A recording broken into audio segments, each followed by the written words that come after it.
Hello, welcome back to my channel. My name is Lana.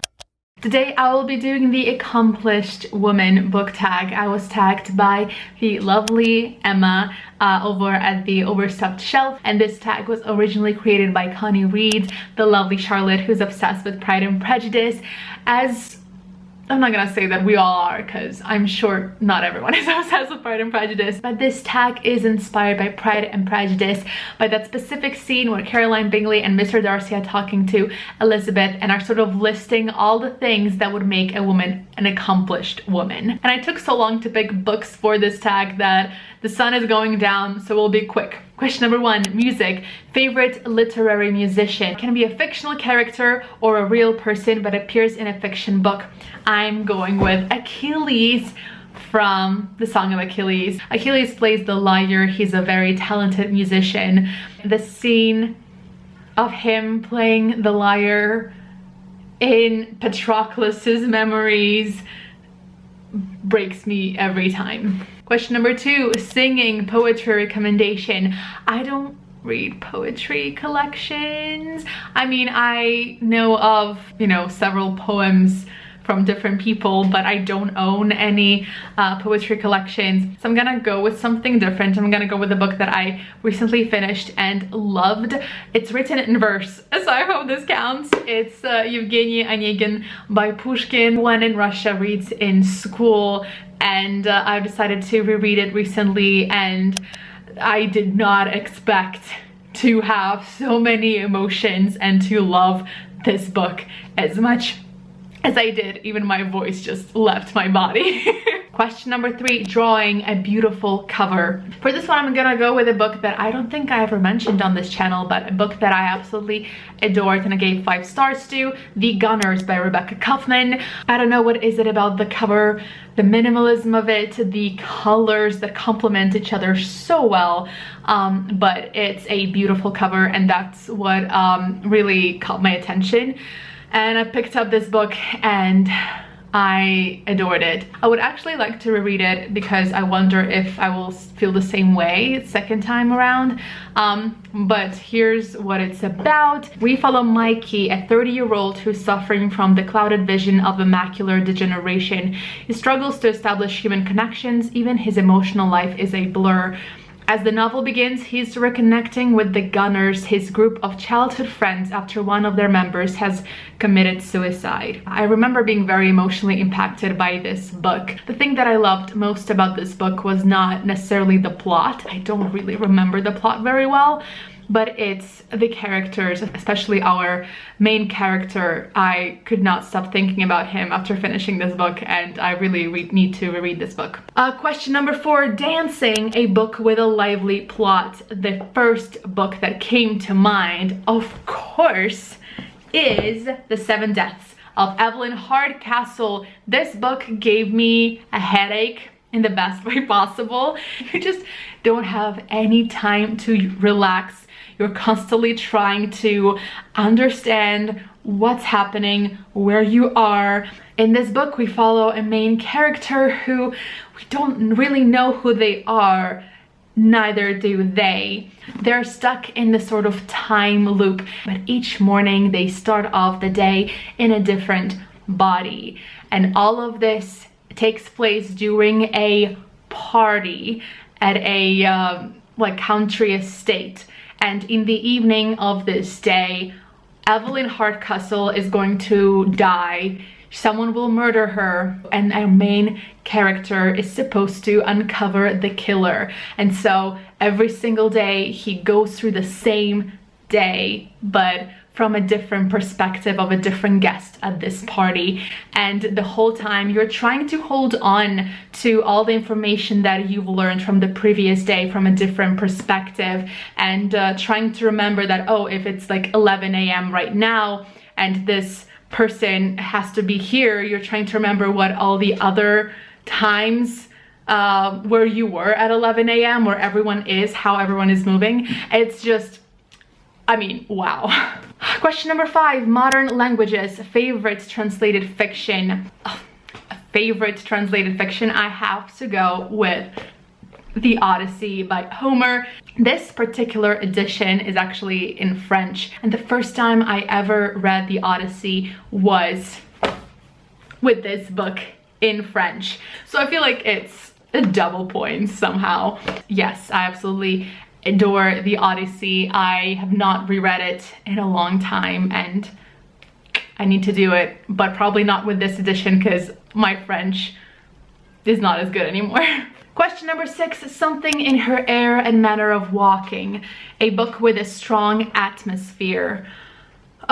What did I choose? Oh, Magpie Murders by Anthony Horowitz. So in this book, we follow Susan, who is an editor, and in the very beginning, she's reading the latest manuscript from her client. He writes detective stories, very like Agatha Christie-like murder mysteries, and she reads the latest adventure of this detective, the latest manuscript, and we as the reader read that manuscript with her. It's in the book, and right before the scene where the detective tells you who did it, that manuscript ends, and Susan is confused, trying to understand where are the last pages of the manuscript, when she gets a call from her boss. Or does she go to work? I don't remember how. She learns that the author of the manuscript died, and though his death is presented as an accident, she thinks there's more to it, and so she tries to uncover his killer. So while also thinking of the characters in the manuscript and trying to uncover that fictional killer as well.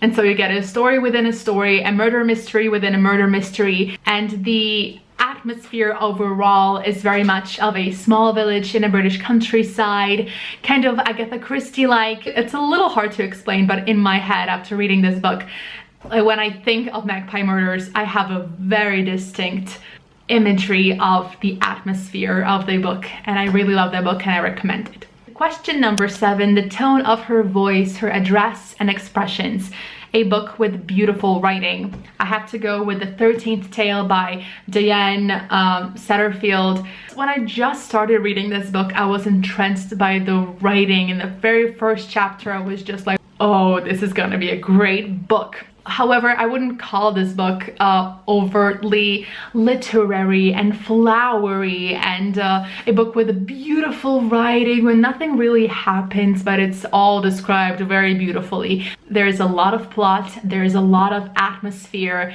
there's a lot of mystery, and I highly recommend this one. Number 8, Improvement of Her Mind by Extensive Reading, your next read. This is a little hard because I'm in the middle of a book right now and I won't be choosing my next read until I finish this one, and who knows in what mood I will be by then.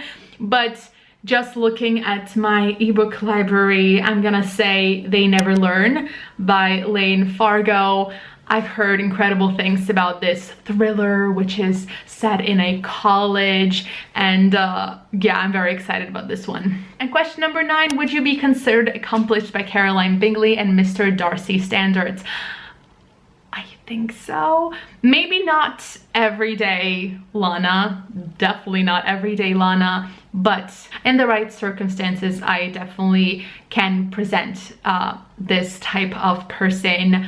I mean, I had to go to a lot of functions growing up and behave a certain way, so I definitely know that it is possible for me, but I feel like the older I get, the less I care about these things, and I start to, you know, avoid situations where a behavior is needed from me that would not come naturally, that would leave me feeling like I was hiding something or pretending to be someone I'm not.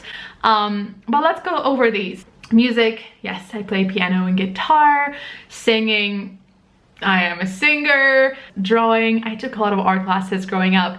I definitely do not have a natural talent when it comes to drawing. I have some trouble when it comes to proportions, but I enjoy doing it. I've been dragged to so many art galleries in my life. It's never something I personally enjoy. I don't want to say that I don't enjoy looking at art, but if I were to do something cultural, I'd rather go to the theater. But a thing that I started doing to make it more interesting for me, whenever I go to an art exhibition, I take a pen and paper with me and I start sketching. I'm not good, but I enjoy it. Next is dancing, ballet, tap, jazz, modern languages. I speak, what is it, 3 or 4 languages. As to something in her air, manner of walking, the tone of her voice, her dress expressions, that's what I was talking about, like things that I can conjure up when if I need to, but I'd rather not. Improvement of her mind by extensive reading.